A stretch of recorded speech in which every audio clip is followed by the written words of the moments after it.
Hey guys, this is Andrew with rockclass101.com, and in this week's ukulele lesson, Matt's going to be teaching you an original tune that I wrote, which I'm calling Maybe I'm Still Amazed.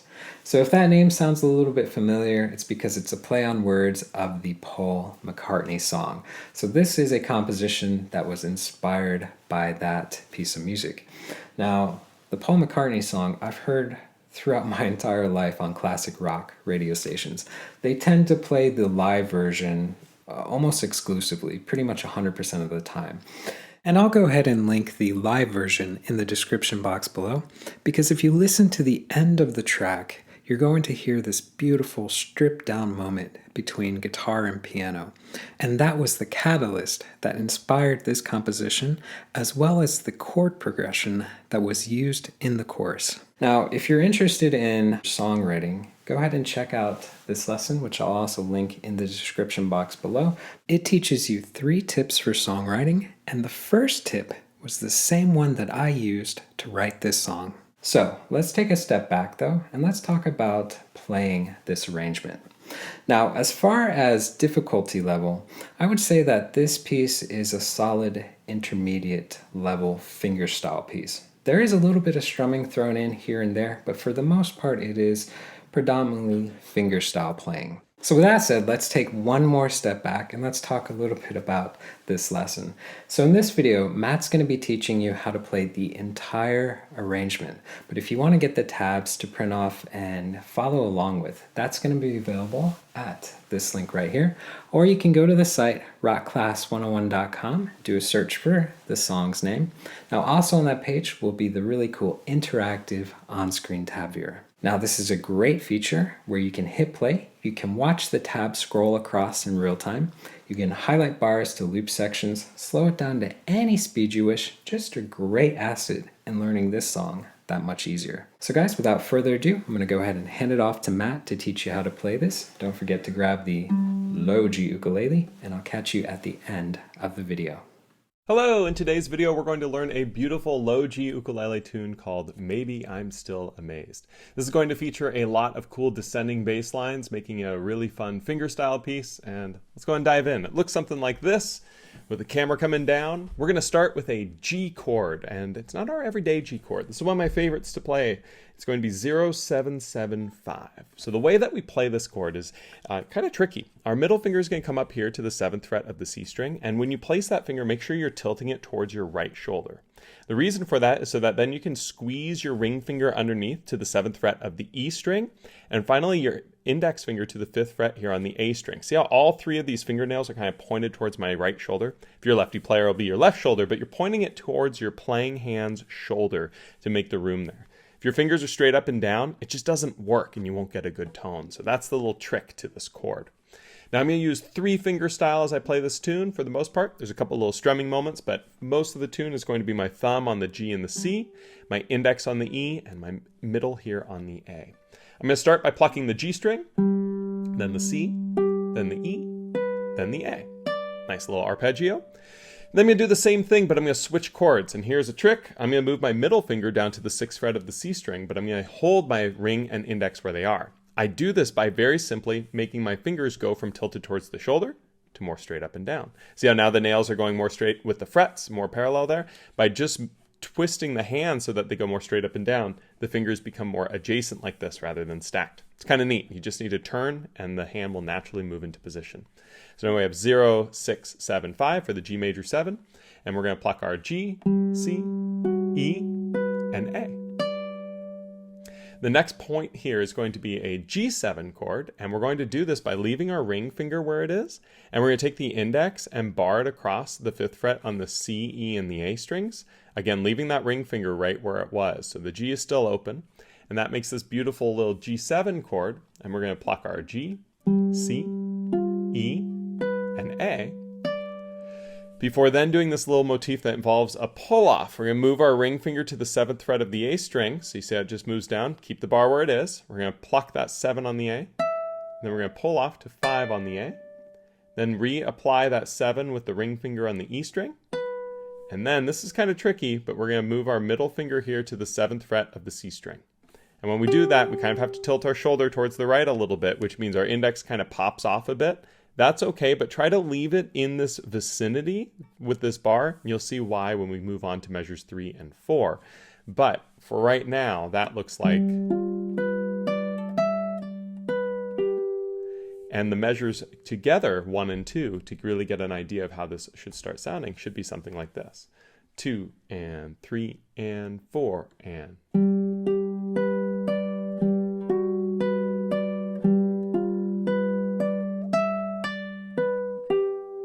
As we go on to measures 3 and 4, again, we want this index still in relative position for the bar, because what I'm going to do is I'm going to slide that bar down to the 3rd fret of my C, E, and A, still leaving the G string open. I'm going to add the middle finger here to the 4th fret of the C string to make this C chord. Now you might have played the C chord before with the index partial barred here without the C string. I want you to try it this way with the index on the C string, and the reason is quite simple. I'm going to play my G, then C, then my E, then my A. Then for the next part here on measure 3, I'm going to play a C minor chord by just taking that middle finger away. The index is already there with the bar. I'm going to pluck my G, C, E, and A. Index is just barred there across the 3rd fret to create that tone. Going into the 4th measure now, I'm going to take this index finger, I'm going to slide it down and then pivot. So the reason I'm pivoting here is I'm again facing kind of my shoulder with my fingernails to make this G chord 0, 2, 3, 2 with my index here on the 2nd fret of the C, ring finger here on the 3rd fret of the E, and middle finger here on the 2nd fret of the A. I'm going to pluck my G, C, E, A, and then I'm going to play 3 on the A with the pinky finger here, and I'm going to do a double pull off to 2 and then to 0. That's quite tricky to do. The trick with pull-offs is make sure that you're actually plucking the finger with the string here, or plucking the string with the finger rather. And when you're doing that, make sure that you're not bringing the hand down to accidentally touch the strings. Sometimes it can be helpful just to try to do the motion without the extra fingers on, so just with like your pinky and middle here, and then practice with the chords on. But it's a really cool sound. One of my favorite things to do on the ukulele is hammer-ons and pull-offs with that G chord. But after I've done the 3, pull off to 2, pull off to 0, I then pluck the 3 on the E to finish that measure 4. Measure 4's little motif sounds something like that. And so that you can hear it, here's what measures 3 and 4 sound like together. 2 and 3 and 4 and...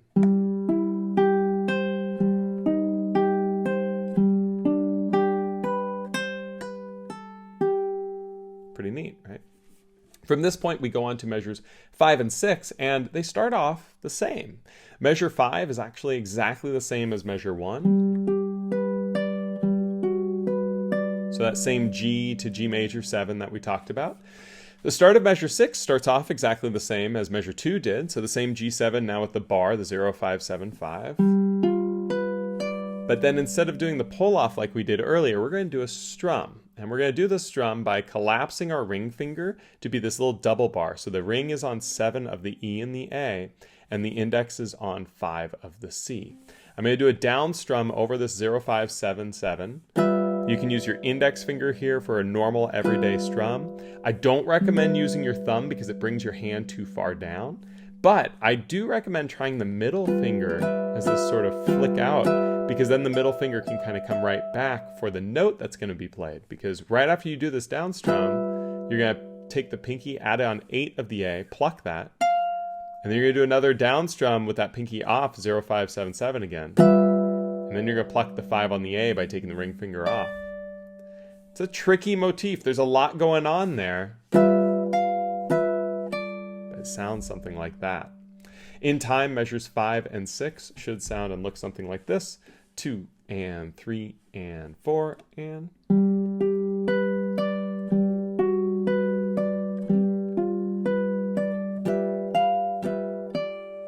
It's quite a lot of fun to play though once you get it. Going on to measures 7 and 8 here. We're going to do the same thing that we did before on measures 3 and 4 to start, but we are going to add a little strum at the end of measure 8. So we start with our same little bar here with the index across the 3rd fret on the C, E, and A, adding the middle finger here on the 4th fret of the C string. Pluck the G, C, E, A, and then take the middle away, G, C, E, A. So that was the C 0433 to the C minor 0333. And then going into measure 8, we're going to slide that index down. Remember, pivot, so that faces the shoulder. We go to our G chord that we played earlier with our index, ring, and middle fingers. Pluck the G, C, E, A. Then we're going to do a down strum. We can use our middle finger just like before, or our index. Again, just try to avoid the thumb because it's a little bit, it brings the hand too far down. But we're going to do the down strum not just on the G chord, but adding the pinky finger here on the 3rd fret of the A string. So go ahead and do it down there, 0, 2, 3, 3. Then you're going to pluck the 2 on the A, and then do a pull off. And then the 3 on the E is plucked. So very similar to what we played on measure 4, this time having a strum. And then that pull off after the 2 on the A. A little trick here is if you want, you can actually do a pull off from the 3 here after the strum. It's a little more challenging, but it can sound pretty cool. You can also just do it as written with the down strum, pluck the 2, pull off to 0, and 3 on the E. So measures 7 and 8 sound something like this when they're played in time.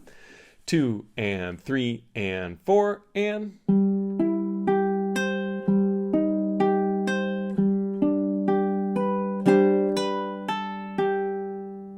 And that, it takes us into melody B.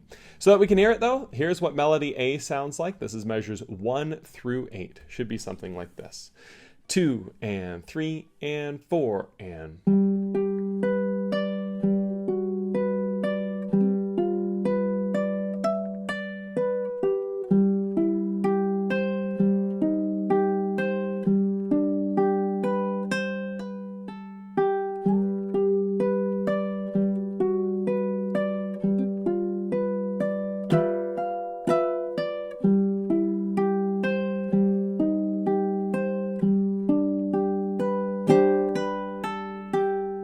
Pretty nice, right?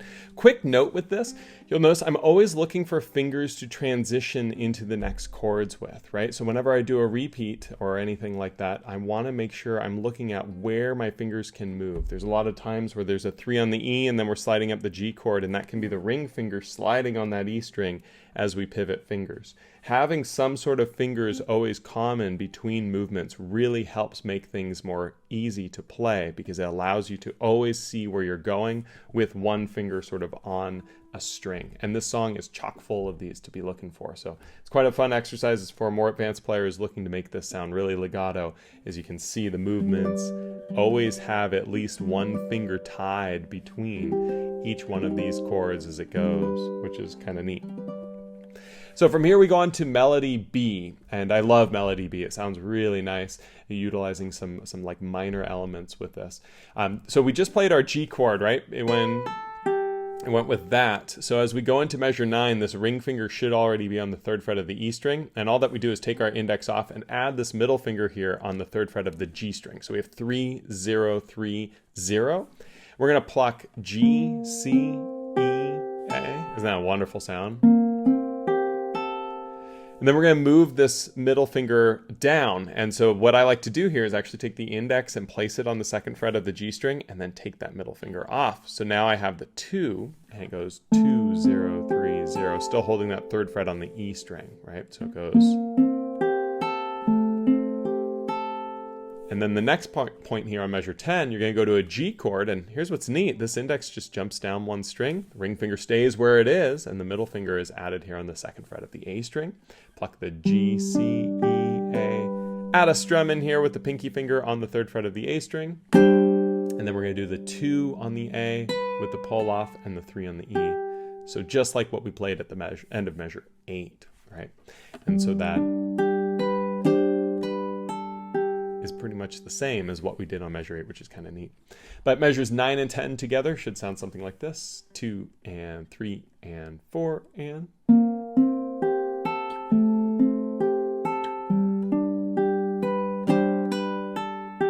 Going into 11 and 12 now. 11 is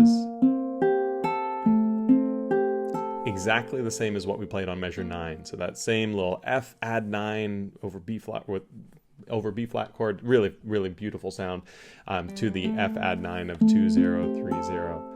But then measure 12 changes a little bit. We're going to take our index and we're going to bar it across the second fret over all 4 strings, add the pinky on fret 10, or excuse me, fret 5 of the A string, and then we're going to pluck our C, G, C, E, and A.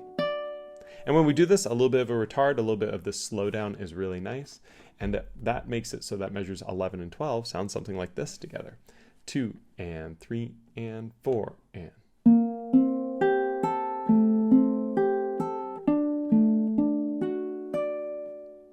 Now at this point, we actually go back to the beginning of the song and we play through melody A again. Now before I do that, let's go and hear what melody B should sound like in its entirety. That's going to be measures 9, 10, 11, and 12. Should sound something like this. 2 and 3 and 4 and.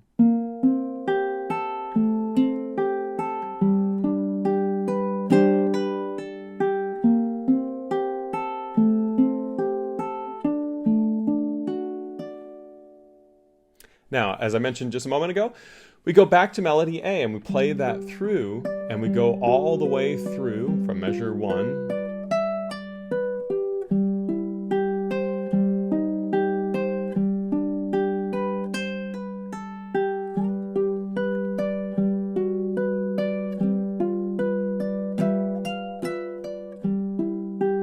Now, at this point here, I'm on measure 7, and if you look at the music, you'll actually see that it says retard on coda, which means when we play this as the repeat, when we've already gone through melody B, we're going to start slowing down. And we go into measure 8. And you'll notice at this point, we then are going to go on to the end of the song. So after measure 8, it jumps now to measure 13. And after that little, it goes to an F chord. So measure 13 now, we're going to be playing this 2, 0, 1. And this is kind of tricky because we want to do it down and we don't really want to hit our A string. So the way that I like to do this is just kind of have the strum a little bit partial, and you can even use your index to kind of softly mute that A string. If you do this down strum and you get an A string, it's not a big deal. It's really not. But we really want that sound there of that F note, the first fret on the E string. So I'm going to do my down there, and then I'm going to pluck open on the A, so make sure it's no longer silent there. And then we're going to go to this G5 chord, and to play this G5 chord, we're going to slide our index up to the second fret of the C, and our middle finger here on the third fret of the E. And then just like we did before on this F, we're going to mute the A by just lightly touching that A string into a down strum here on that G5, and we hold that not just through the end of measure 13, but through all of measure 14 as well to create that end. So measures 13 and 14, pretty straightforward. Again, we had that retard at the end of the measure 7 and 8 as it came through the second pass, so it's a little bit slower than the rest, but it should sound something like this in time. 2 and 3 and 4 and.